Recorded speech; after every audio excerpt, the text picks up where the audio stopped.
শুরু হলো সব খবর, কম সময়ে সব খবর একসাথে। যমুনা টেলিভিশনের নিয়মিত আয়োজনে আপনাদের সবাইকে স্বাগত জানাচ্ছি, আমি ফয়সাল।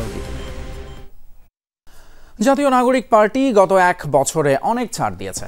এবার জুলাই সনদে এক বিন্দুও ছাড় নয়। জুলাই সনদ প্রতিষ্ঠা করেই ভোটে যাবে দল, এমনটাই জানিয়েছেন এনসিপির আহ্বায়ক নাহিদ ইসলাম। বিকেলে রাজধানীর কৃষিবিদ ইনস্টিটিউটে জাতীয় যুব শক্তির আয়োজনে এক সম্মেলনে এসব কথা বলেন তিনি। সেখানে বিএনপি, জামায়াত সহ বিভিন্ন দলের নেতারা জাতীয় ঐক্যের উপর জোর দেন। অনুষ্ঠানে বিচার এবং সংস্কার ঘিরে বর্তমান সরকারের সমালোচনা করেন যুব শক্তির নেতারা। আন্তর্জাতিক যুব দিবস উপলক্ষে জাতীয় যুব সম্মেলন, যেখানে হাজির বিভিন্ন রাজনৈতিক দলের যুব উইং ও তরুণদের বিভিন্ন সংগঠনের নেতাকর্মীরা। জাতীয় যুব শক্তির উদ্যোগে আয়োজিত অনুষ্ঠানে ঘোষণা করা হয় বেকার ভাতা সহ 7 দফার যুব ইশতেহার। আমাদের নতুন বাংলাদেশে যুব সমাজ। আয়োজনে অন্যান্য দলের নেতারা অভিযোগ করেন, দিল্লি কলকাতার বয়ান নিয়ে বিভাজনের রাজনীতি করার চেষ্টা অব্যাহত। তাই সজাগ থাকতে হবে প্রতিটি রাজনীতিবিদকে। স্বাধীনতার প্রশ্নে, আজাদির প্রশ্নে কোনো কম্প্রোমাইজ হবে না। আমরা কোনো কলোনি রাষ্ট্র হতে চাই না। ক্ষমতা লাভে বিদেশি শক্তির সমর্থনের ভাবনা স্বাধীন হতে দিচ্ছে না বলে উল্লেখ করেন জামায়াতের নায়েবে আমির ডাক্তার সৈয়দ আব্দুল্লাহ মোহাম্মদ তাহের। আর বিএনপি নেতা শহীদউদ্দিন চৌধুরী অ্যানি বলেন, জাতীয় ঐক্যমতের বিকল্প নেই, তাই দলীয় স্বার্থ উপেক্ষা করে আলোচনার টেবিলে ছাড় দিতে কার্পণ্য করবে না যুবকরা। লড়াই করতে জানি, ঐক্যবদ্ধ হতে জানি, একটা কিছু জানি না, সেটা হচ্ছে পরাজয়। এই ধারার রাজনীতিকে দলীয় ভিত্তিতে নয়, জাতীয় ভিত্তিতে অক্ষুণ্ণ রাখতে হবে। ওই পার্শ্ববর্তী দেশের সহযোগিতায় পার্শ্ববর্তী দেশে বসে আমার দেশের বিরুদ্ধে, বাংলাদেশের বিরুদ্ধে, বাংলাদেশের রাজনীতিকে ধ্বংস করতে চায়। তারা আমাদের এই অগ্রযাত্রাকে ব্যাহত করতে চায়। পরে এনসিপির আহ্বায়ক বলেন, গত এক বছরে জাতীয় নাগরিক পার্টি ছাড় দিয়েছে, আর এখন ছাড় দেবে না। জুলাই সনদ প্রতিষ্ঠা করেই নির্বাচনে যাবে দলটি।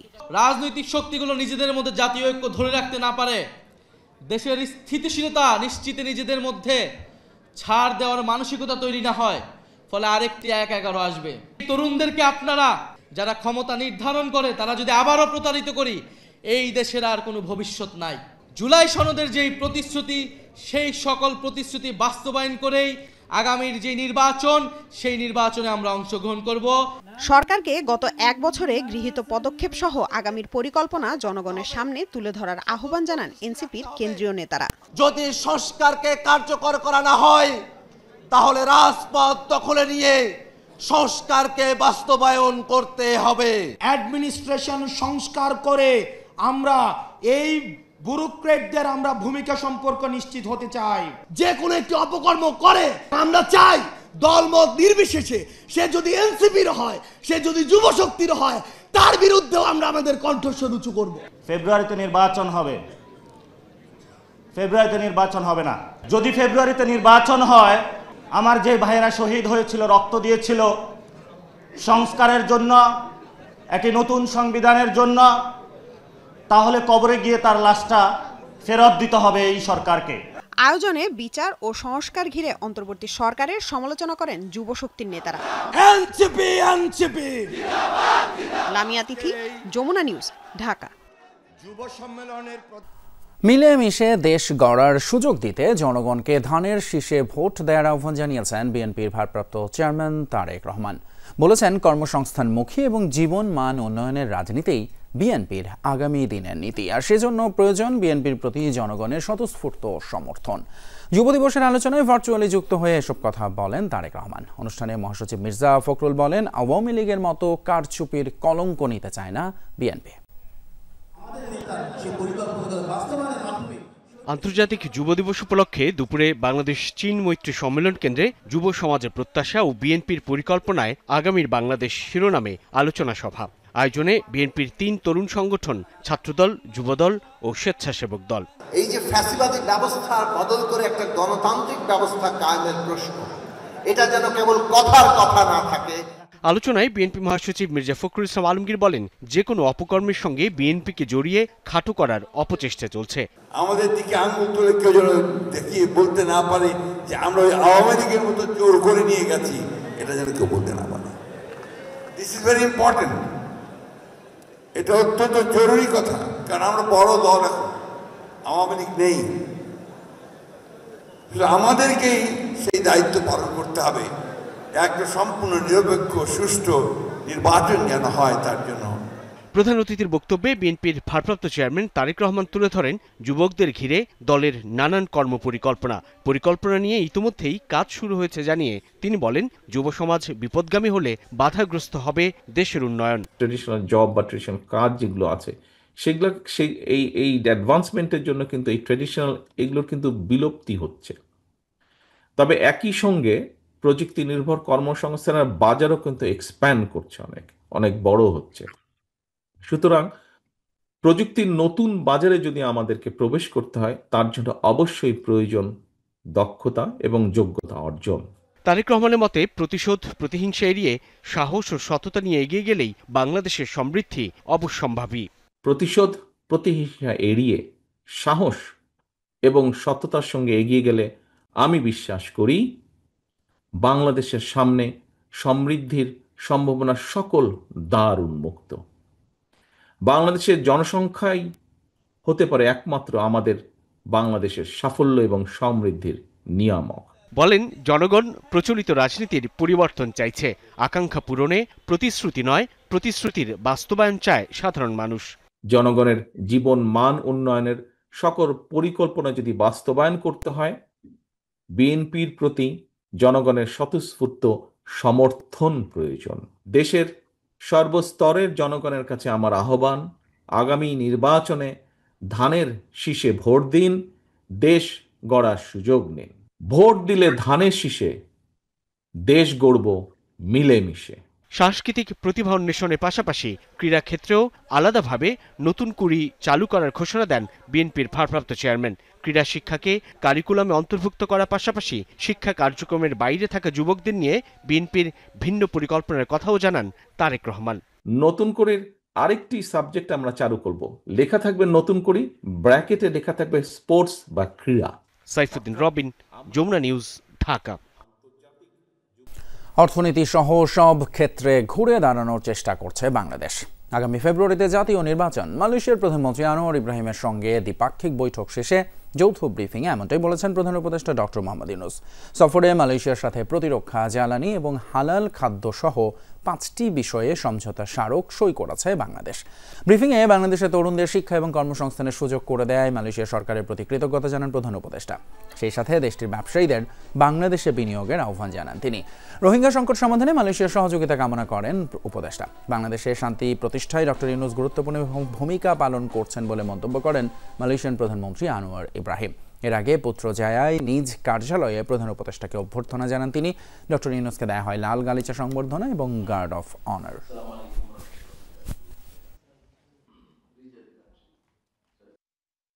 We are very happy. We restored order in the country. We restored the economy. We restored institutions to function within just about a year. So now we are ready for elections. So we'll be holding our election in coming February, middle of February, to elect a new government so that we can go to the normal running of the country. So there we need lots of support, and we are looking forward to Malaysia's support. Always we bank to them. এদিকে অন্তর্বর্তীকালীন সরকার এখন নির্বাচিত জনপ্রতিনিধিদের কাছে ক্ষমতা হস্তান্তরে প্রস্তুত। আগামী নির্বাচনে প্রবাসীদের ভোটাধিকার নিশ্চিতে কাজ করছে সরকার, বলেছেন প্রধান উপদেষ্টা ডক্টর মোহাম্মদ ইউনূস। মঙ্গলবার মালয়েশিয়ার কুয়ালালামপুরে প্রবাসী বাংলাদেশিদের সঙ্গে এক মতবিনিময় সভায় এসব কথা বলেন তিনি। অর্থনীতিতে গুরুত্বপূর্ণ অবদান রাখায় মালয়েশিয়ার প্রবাসী বাংলাদেশিদের প্রতি কৃতজ্ঞতাও জানান প্রধান উপদেষ্টা। বলেন, প্রবাসীদের পাঠানো রেমিটেন্সের কারণে বাংলাদেশের অর্থনীতি 1 বছরের মধ্যে মজবুত অবস্থায় ঘুরে দাঁড়িয়েছে, তাই তাদের অবদানের স্বীকৃতি দিতে হবে। ডক্টর ইউনূস জানান, পাসপোর্ট সংক্রান্ত জটিলতা কমাতে কাজ করছে সরকার। পাশাপাশি প্রবাসীদের এক প্ল্যাটফর্মে সংযুক্ত রাখতে বিশেষ অ্যাপ তৈরির কাজও চলছে। ইন্টারিম গভর্নমেন্টের এই 1 বছর, তারপরে ফেব্রুয়ারি পর্যন্ত গেলে আমরা আশা করি নির্বাচন, সুন্দর একটা নির্বাচনের মাধ্যমে আমরা ক্ষমতা নির্বাচিত প্রতিনিধিদের কাছে সমর্পণ করতে পারবো। এই আমাদের আশা। আপনাদের সাহায্য এবং আপনাদের সহায়তা, আপনাদের যে অবদান, তাকে আমি বাবা দিচ্ছি, অভিনন্দন জানাচ্ছি। আন্তর্জাতিক অপরাধ ট্রাইব্যুনালে শেখ হাসিনার বিচার কাজের মাঝামাঝি অবস্থায় এসে তার পক্ষে লড়তে আবেদন জানিয়েছেন জ্যেষ্ঠ আইনজীবী জেড.আই খান পান্না। তার পক্ষে আবেদন ট্রাইব্যুনালে তুলে ধরেন আইনজীবী নাজনীন নাহার। তবে ট্রাইব্যুনাল সাফ জানিয়ে দেয় সময় পেরিয়ে যাওয়ায় সেই সুযোগ আর নেই। এদিন চাঙ্খারপুলে 6 জনকে হত্যার মামলায় ট্রাইব্যুনালের দ্বিতীয় দিনে সাক্ষ্য গ্রহণ হয়। সাক্ষ্য দেন শহীদ জোনায়েদের বাবা শেখ জামাল হাসান সহ 2 জন। জুলাই আন্দোলনে সাভারে ইয়ামিন হত্যা এবং 2013 সালে শাপলা চত্বরে হেফাজতে ইসলামের সমাবেশে চালানো হত্যা মামলার তদন্ত প্রতিবেদন দাখিলের দিন ধার্য ছিল। তবে আবেদনের প্রেক্ষিতে ইয়ামিন হত্যা মামলার তদন্ত প্রতিবেদন দাখিলের জন্য 14 সেপ্টেম্বর এবং শাপলা গণহত্যা মামলার তদন্ত প্রতিবেদন দাখিলের জন্য আগামী 12 নভেম্বর দিন ধার্য করেছেন ট্রাইব্যুনাল।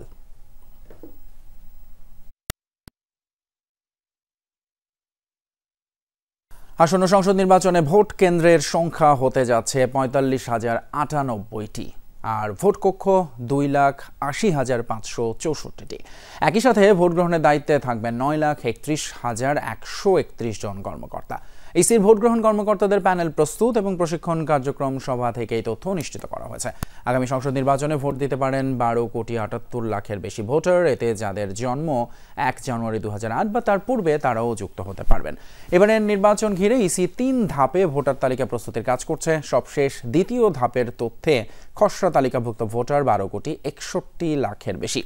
একই সাথে 31 অক্টোবরের মধ্যে যাদের বয়স 18 হবে চূড়ান্ত ভোটার তালিকায় তাদের যুক্ত করতে যাচ্ছে কমিশন।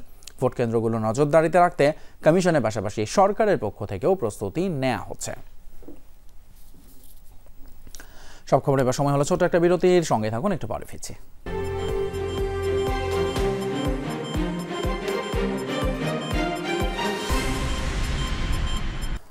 অর্থনীতি আগের তুলনায় স্থিতিশীল, তবে অনেকের আশা পূরণ করা যায়নি। সাংবাদিকদের সাথে মতবিনিময় অনুষ্ঠানে মন্তব্য করেছেন অর্থ উপদেষ্টা ডক্টর সালেহউদ্দিন আহমেদ।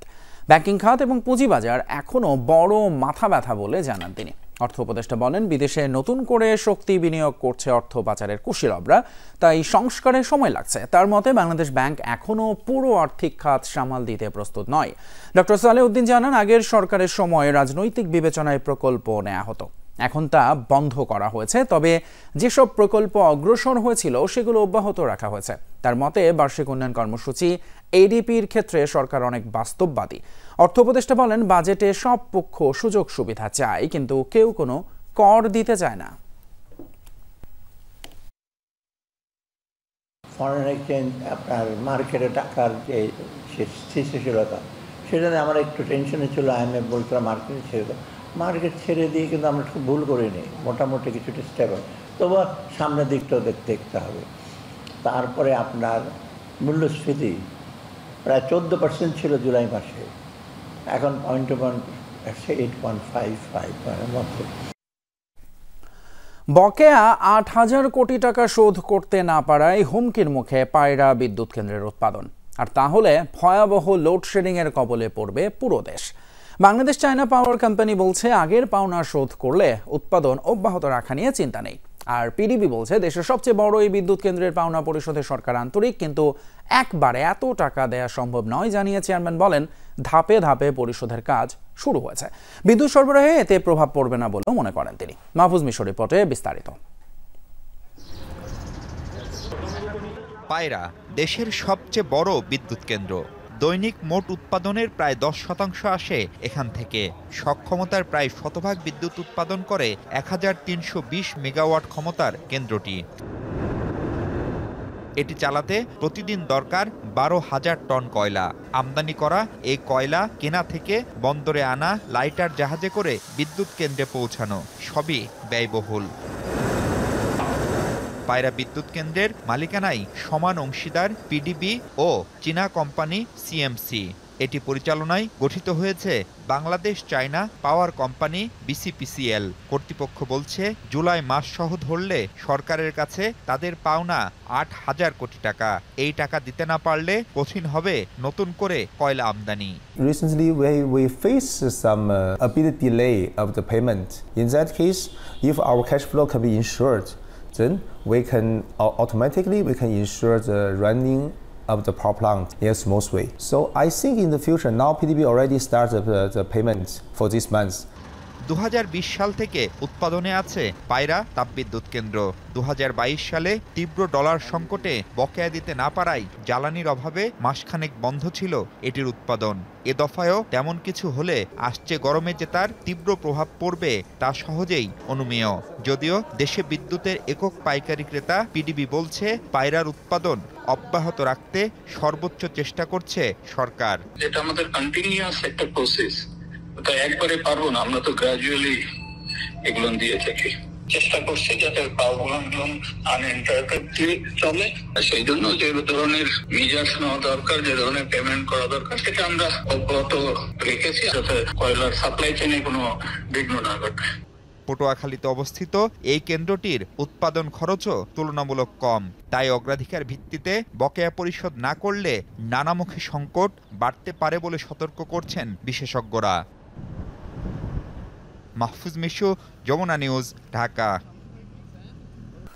কক্সবাজারের টেকনাফে নাফ নদী থেকে নৌকাসহ 5 বাংলাদেশি জেলেকে ধরে নিয়ে গেছে মিয়ানমারের সশস্ত্র বিদ্রোহী গোষ্ঠী আরাকান আর্মি। মঙ্গলবার সন্ধ্যার দিকে তাদের ধরে নিয়ে যাওয়া হয় বলে নিশ্চিত করেছেন উপজেলা নির্বাহী কর্মকর্তা শেখ এহসান উদ্দিন। ধরে নিয়ে যাওয়া জেলেরা হলেন মোহাম্মদ ইলিয়াস, তার 2 ছেলে আক্কেল আলী এবং নূর হোসেন, এছাড়া সাবের হোসেন আর সাইফুল ইসলাম রয়েছেন। শেখ এহসান উদ্দিন আরও জানান, নাফ নদী এবং বঙ্গোপসাগরের মোহনা নাইখংদিয়ার কাছাকাছি এলাকা থেকে আরাকান আর্মিরা স্পিড বোটে করে অস্ত্রের মুখে তাদের ধরে নিয়ে যায়। জেলেদের সবাই টেকনাফের সাবারং ইউনিয়নের শাহপুরীর দ্বীপ জালিয়রপাড়া গ্রামের বাসিন্দা। ইন্ডিয়া নামক স্থান থেকে আরাকান আর্মি 5 জন জেলেকে একটি ইঞ্জিন চালিত বোট সহ আটক করে নিয়ে গেছে। আমরা অবগত হয়েছি, কোস্টগার্ড বিদ্যুৎ অবহিত করেছে। লালমনিরহাটের ধরলা নদীতে ভেসে আসা ভারতীয় শিশুর মরদেহ পরিচয় শনাক্তের পর কর্তৃপক্ষের কাছে হস্তান্তর করেছে আইনশৃঙ্খলা বাহিনী। মঙ্গলবার বিকেলে বুড়িমারি স্থলবন্দর দিয়ে মরদেহটি ভারতীয় কর্তৃপক্ষের হাতে তুলে দেওয়া হয়। পুলিশ জানায়, পাটগ্রামে বুড়িমারি ইউনিয়নের গুড়িয়াটারি গ্রামের একটি খাল থেকে এক শিশুর মরদেহ উদ্ধার করা হয়। মরদেহটি ভারতের জলপাইগুড়ির বিশ্বদীপ ঘোষের ছেলে শঙ্খদীপ ঘোষের। গতকাল সকাল থেকে শঙ্খদীপ নিখোঁজ থাকায় তার পরিবার থানায় জিডি করেছিল। গোপালগঞ্জে গত 16 জুলাই এনসিপির পদযাত্রা কেন্দ্র করে সহিংসতার ঘটনা তদন্তে নেমেছে কমিটি। মঙ্গলবার সন্ধ্যায় জেলা প্রশাসকের সম্মেলন কক্ষে এক প্রেস ব্রিফিংয়ে এই তথ্য জানান তদন্ত কমিটির সদস্যরা। এ সময় সাংবাদিকদের আরও তথ্য দিয়ে সহায়তার আহ্বান জানান এই কমিটির চেয়ারম্যান এবং জননিরাপত্তা বিভাগের অতিরিক্ত সচিব খন্দকার মোহাম্মদ মাহবুবুর রহমান। এর আগে সদর উপজেলার উলপুর জেলা কারাগারে জেলা প্রশাসকের বাসভবন এলাকা এবং এনসিপির সমাবেশ স্থলের সংঘর্ষের স্থানগুলো পরিদর্শন করেন তারা। মন্ত্রিপরিষদ থেকে সাবেক বিচারপতি ডক্টর মোহাম্মদ আবু তারিকের নেতৃত্বে 6 সদস্যের কমিটি গঠন করা হয়। শিপিং সেক্টর সংশ্লিষ্টদের সংগঠন মেরিন সার্ভেয়ার্স অ্যাসোসিয়েশন অব বাংলাদেশের বার্ষিক সাধারণ সভা অনুষ্ঠিত হয়েছে চট্টগ্রামে। নগরীর আগ্রাবাদে এই সভায় বক্তারা দেশের জাতীয় আমদানি রফতানি বাণিজ্যে এবং শিপিং খাতে নিয়মিত জাহাজের জরিপ কার্য পরিচালনার চিত্র তুলে ধরেন। বৈদেশিক মুদ্রা আহরণে মেরিনাররা গুরুত্বপূর্ণ ভূমিকা পালন করছেন বলে জানান তারা। দ্বিতীয় অধিবেশনে ক্যাপ্টেন শাখাওয়াত হোসেনকে প্রেসিডেন্ট এবং ক্যাপ্টেন আবু নাসরকে জেনারেল সেক্রেটারি করে অ্যাসোসিয়েশনের নতুন কমিটি গঠন করা হয়।